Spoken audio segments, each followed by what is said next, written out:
नमस्कार दोस्तों, स्वागत है आपका डिफेंस इनसाइट के एक फ्रेश एपिसोड में। आज हम बात करने वाले हैं मोस्ट इम्पॉर्टेंट करंट अफेयर्स के बारे में, जो कि आपके आने वाले डिफेंस एग्जाम्स की प्रिपरेशन के लिए काफ़ी ज़्यादा मददगार साबित होंगे। तो चलिए आज का सेशन शुरू करते हैं। तो आज के सेशन का पहला क्वेश्चन, इनमें से इंटरनेट को मौलिक अधिकार घोषित करने वाला पहला भारतीय राज्य कौन सा है? इसका सही जवाब है केरल।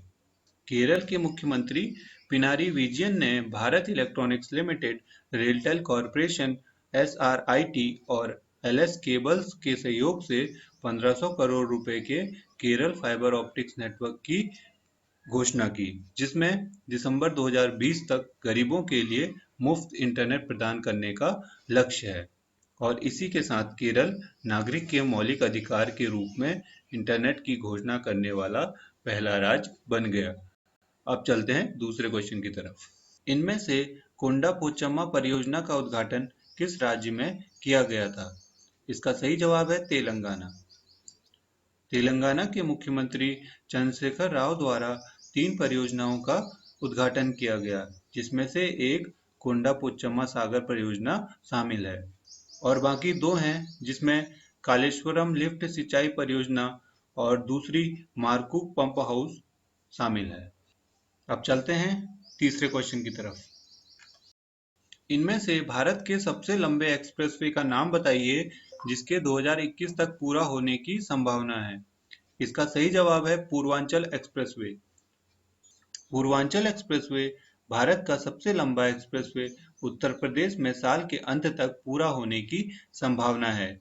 इसकी आधारशिला हमारे माननीय प्रधानमंत्री नरेंद्र मोदी जी द्वारा आजमगढ़ में जुलाई 2018 में रखी गई थी। अब चलते हैं चौथे क्वेश्चन की तरफ। कोविड-19 टेक्नोलॉजी एक्सेस पूल यानी सी-टैप डब्ल्यूएचओ द्वारा दुनिया भर में लाइफ सेविंग टेक्नोलॉजी के बराबर उपयोग के लिए लॉन्च किया गया था। कितने देशों ने सी-टैप का समर्थन किया? इसका सही जवाब है 35। कोविड-19 टेक्नोलॉजी एक्सेस पूल यानी सी-टैप, जिसे कोस्टा रिका के राष्ट्रपति कार्लोस अल्वाराडो द्वारा प्रस्तावित किया गया था, डब्ल्यूएचओ और कोस्टा रिका द्वारा 29 मई 2020 को आयोजित एक कार्यक्रम के दौरान जिनेवा, स्विट्जरलैंड में लॉन्च किया गया था। 35 देशों और कई अंतर्राष्ट्रीय साझेदारों और संस्थानों द्वारा इस समर्थन के लिए हस्ताक्षर करने के बाद इसे लॉन्च कर दिया गया था, जिनमें से 35 वो देश थे जिन्होंने इसका समर्थन किया। अब चलते हैं पांचवें क्वेश्चन की तरफ। किस देश ने G7+3 को 10 डेमोक्रेसी यानी D10 के नाम से प्रस्तावित किया है? इसका सही जवाब है यूनाइटेड किंगडम। संयुक्त राज्य अमेरिका और यूनाइटेड किंगडम ने G7 ग्रुपिंग के विस्तार का प्रस्ताव दिया है, जबकि संयुक्त राज्य अमेरिका ने G7+4 का प्रस्ताव दिया है, जिसमें भारत, ऑस्ट्रेलिया, दक्षिण कोरिया और रूस शामिल हैं। यूनाइटेड किंगडम एक G7+3 चाहता है। इसे 10 डेमोक्रेसी कहा गया है, जो रूस को बाहर चाहता है। अब चलते हैं छठे क्वेश्चन की तरफ। उस भारतीय एनजीओ का नाम बताइए जिसने विश्व स्वास्थ्य संगठन का world no tobacco day award 2020 जीता है। इसका सही जवाब है सीड्स। विश्व स्वास्थ्य संगठन डब्ल्यूएचओ ने सामाजिक, आर्थिक और शैक्षिक विकास सोसाइटी, एक भारतीय गैर कानूनी संगठन को बिहार और झारखंड में पान मसाला, गुटखा, ई सिगरेट और हुक्का पर प्रतिबंध लगाने के लिए 3 south east Asian region award में एक world no tobacco day award 2020 के लिए सम्मानित किया। अब चलते हैं सातवें क्वेश्चन की तरफ। रक्षा मंत्रालय ने आयुध निर्माणी बोर्ड को भारतीय सेना के लिए इन्फेंट्री कॉम्बैट व्हीकल की आपूर्ति करने का आदेश दिया है। ओएफबी का मुख्यालय कहाँ स्थित है? इसका सही जवाब है कोलकाता। केंद्र सरकार की मेक इन इंडिया पहल को बड़े पैमाने पर बढ़ावा देते हुए रक्षा मंत्रालय के अधिग्रहण विंग यानी एमओडी ने रक्षा मंत्री राजनाथ सिंह को मंजूरी के साथ तेलंगाना के मेडक में ऑर्डिनेंस फैक्ट्री को 156 बीएमपी की आपूर्ति करने का आदेश दे दिया है। भारतीय सेना के लिए 1094 करोड़ रुपए की 2x2 के इन्फेंट्री कॉम्बैट व्हीकल्स है। 2023 तक सेना में इन उन्नत फीचर्स वाहन को शामिल करने की योजना है। अब चलते हैं आठवें क्वेश्चन की तरफ।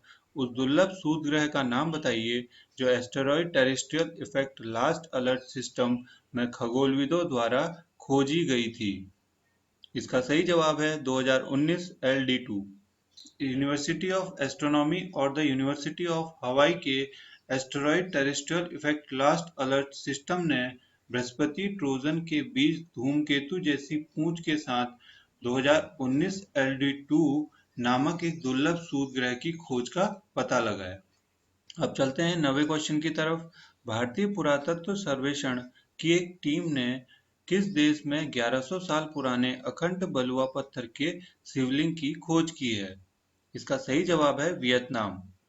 भारतीय पुरातत्व सर्वेक्षण की 4 सदस्यीय टीम ने वियतनाम के कांग नाम प्रांत के माझी सेंचुरी में स्थित चाम मंदिर परिसर में हिंदू देवता शिव का प्रतिनिधित्व 11 साल पुराना अखंड बलुआ पत्थर शिवलिंग की खोज की है। अब चलते हैं 10वें और आखिरी क्वेश्चन की तरफ। भारतीय उद्योग परिसंघ के नए अध्यक्ष के रूप में किसे नियुक्त किया गया है? इसका सही जवाब है उदय कोटक। भारतीय उद्योग परिसंघ ने 2020 और 2021 के लिए अपने नए पदाधिकारियों की घोषणा की। कोटक महिंद्रा बैंक के प्रबंध निदेशक और सीईओ उदय कोटक ने किर्लोस्कर सिस्टम के अध्यक्ष और प्रबंध निदेशक और टोयोटा किर्लोस्कर मोटर के उपाध्यक्ष विक्रम किर्लोस्कर का स्थान लिया है और भारतीय उद्योग परिसंघ के नए अध्यक्ष बन गए हैं। तो दोस्तों आज के लिए बस इतना ही।